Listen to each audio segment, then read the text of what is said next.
I've got countless inspirations.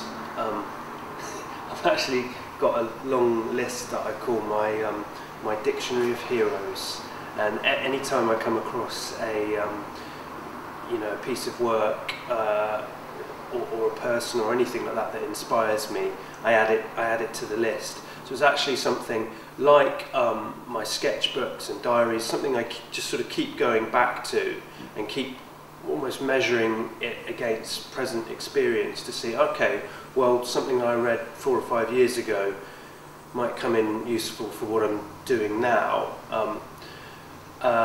And I suppose main inspirations in terms of visual art,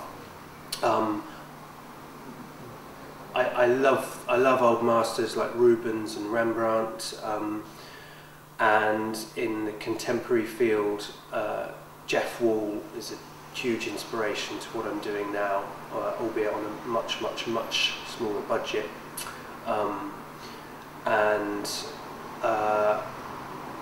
In the musical field, I'm a huge Bob Dylan fan, and his first volume of his autobiography that came out last year or the year before, I think, I found some really inspiring thoughts in that, and one of them was that his technique of songwriting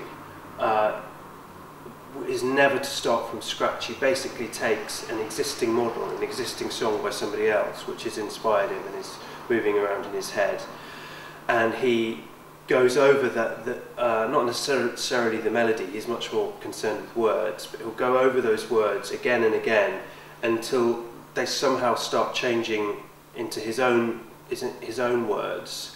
And I suppose that was a spark moment for me when I read that, because I'd always made work feeling a great pressure to just start from scratch. And thinking of this idea of having a template for something the whole time is actually, for me, quite a liberating idea. So the piece which I've shot in the BCA gallery this weekend, I used an old etching by Albrecht Dürer as a starting point, and kind of developed outwards from there.